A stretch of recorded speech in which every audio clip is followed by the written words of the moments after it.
Explosive Bomberman! We is back. Now, I gotta ask you something. Do you like getting smacked around like a good little boy? Are you a masochist that doesn't mind getting hit so long as you give back the damage you've taken by tenfold? Well then, prepare to get burnt only at Boom Man's White Ash Crash Course Yabuki Edition. As always, this video will be split into 4 parts, beginning with a rundown of the style's core attributes, followed by a breakdown of its pros and cons. Once that's done, we'll be talking about some big brain tips, and finally, end our class with some fiery techs at tech time.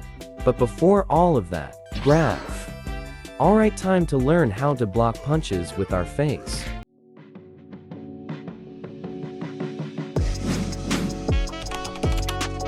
Okay, White Ash is a very risky style to pilot, since it has an even lower base health than Freedom. A lack of understanding of what the style brings to the table is a guaranteed way to getting clapped, which is why it is important to first understand its stats, beginning with its. One of the style's surprises is that unlike other styles with low health, like Chronos and Freedom, it's got a strong base damage, as it can deal this much with just a single string. Observe. Now, time to see how Joe throws haymakers. This style's M2s are also especially strong, as White Ash can down its opponents with just 16 heavy blows, while most styles need 17. Here's a demonstration.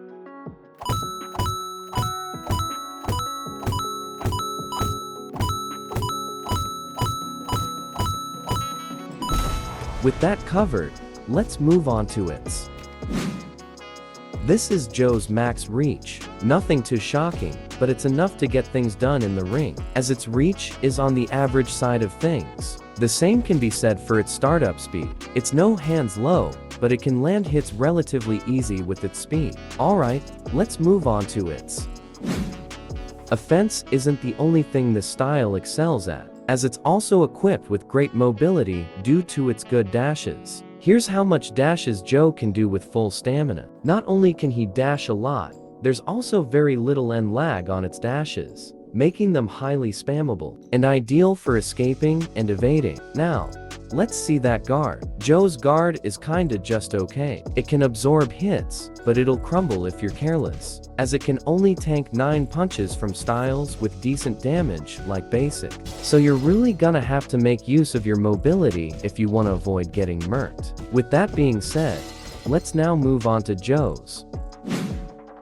Let's start with the burn state, an active skill that enhances your offensive capabilities in exchange for sacrificing your guard and backdash. While in this mode, your M1s and M2s become deadlier since they get slugger levels of anti-heal. Here's how much a single burn M1 string can dish out. Insanely devastating, for sure.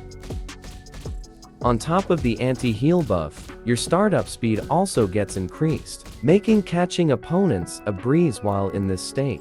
Looking at its M2s, Joe's heavy blows launch insanely fast while in this state, and it seems like the M2 end lag is also removed, allowing you to immediately follow up upon launching an M2. But take note, its burn only buffs its speed, not its damage.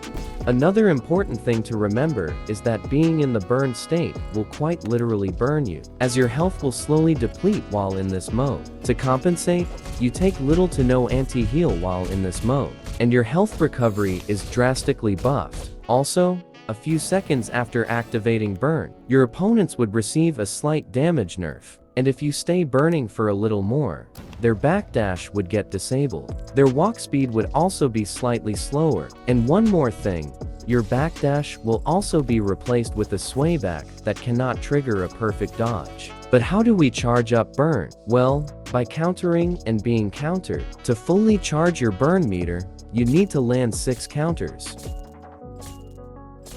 And there we go. Now, let's see the difference between this and being countered. Getting countered charges your burn a little slower, as it would take 8 counters to get it ready instead of 6 if you're receiving it. But this isn't really a bad thing, since no one in their right mind would resort to getting countered just to charge burn. This style also has two passives. Joe actually gets stronger the more he gets knocked down. This can make clutch comebacks more doable. This also synergizes with its other passive, which allows Joe to get up even after getting knocked down thrice. This means that Joe is at his strongest during his last bit of life. With its gimmick covered, let's see this style's ult.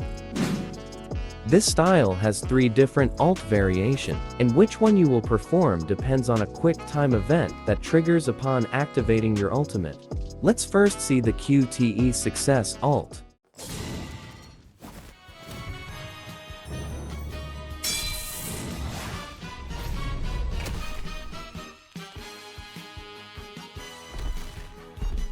That only dealt about 25%. Alright, let's see what happens if you fail the QTE.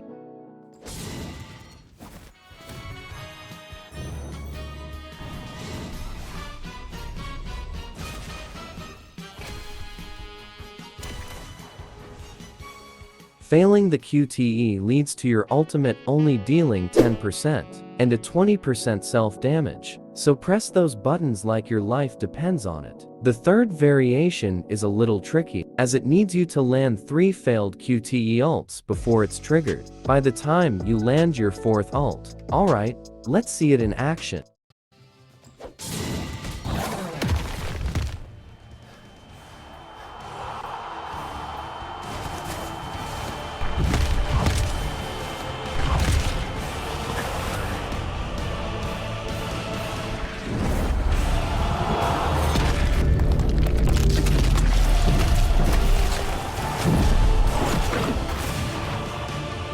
That was insane. That obliterated 80% of Chad Bakeman's health. Now that we've finally gotten through its stats, let's move on to the next chapter.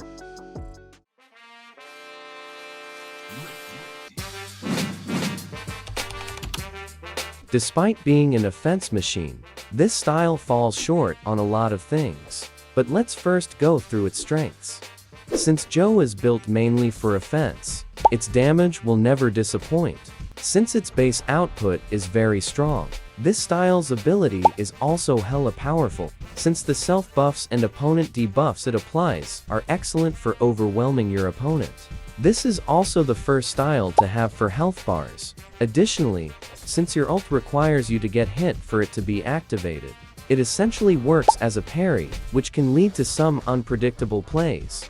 And one more thing that adds to the strength of this style is that it charges its ult insanely fast. A single M1 charges it by 3 to 4%, while each M2 charges it by 6 to 7%. Alright, let's discuss its cons. Despite it having 4 health bars, this style only has 70 health per stock. On top of that, it takes ult damage as is, and not by percentage. Meaning if you get hit by an ult that does 50, you'll only be left with 20% health. Speaking of ults, Joe's default cross counter is pretty weak damage-wise. On top of that, it can be quite tricky to actually land. Its secret ult is also insanely difficult to actually trigger, so you really can't rely on it against good players. And lastly, its ability is a double-edged sword, since you'll be gambling with your health once you decide to use it.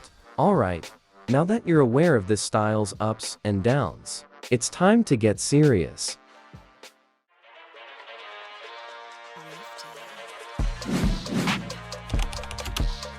Alright, the first thing to remember if you want success with this style is to adapt a boxer puncher playstyle. This basically means to not go to passive or too aggro when on the ring. This is a must since Joe's health bars are fragile, which means being recklessly aggressive will get you punished hard. It is important that you maintain just enough aggression to deal consistent damage. This, along with the degree of passiveness to recover when needed, will make you a tad bit more effective with Joe. Another thing to take note of is to make use of feints. This will allow you to consistently land hits, allowing you to take full advantage of your strong base, and make landing counters easier. This will also make charging up your burn quicker. One thing that I noticed with newbie Joe users is that they always try to pull off the secret ult. I get it. It's by no doubt the toughest ult in the game so far, and successfully pulling it off is a priceless experience to have. But if your sole goal is victory, then playing around the secret ult is a huge no-no, as it is incredibly risky, and will give your opponent more room to retaliate. Remember, it is only viable to fail the ult QTE on purpose when your opponent has 10% health or less. Anyway, landing your ult with Joe can be quite tricky, as your opponent would naturally be cautious when playing against you, so it is essential for you to know when they are likely to swing. To make things easier, however, you can create tension within your opponent to bait them to swing when you want them to. Let me show you. I got my opponent cornered here. They're low, so I keep on applying pressure. We briefly pause to offset our rhythm, and make them think that we're only recovering, and back into swinging. We dodge those. Sneak in M2. Knowing that this is a high-stakes situation for our opponent, we pause again to bait them. And there's the ult. Take note, Joe excels at capitalizing on tense moments, so use that to your advantage. Alright, time for the final lesso.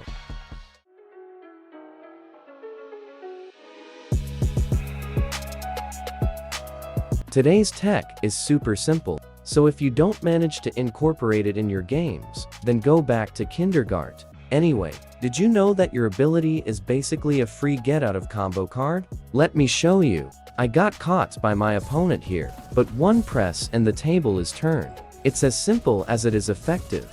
So don't forget this when using Joe.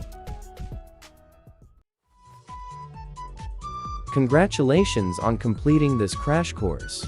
Please like and subscribe if you enjoyed. Alright, Boom Man, out. Ciao.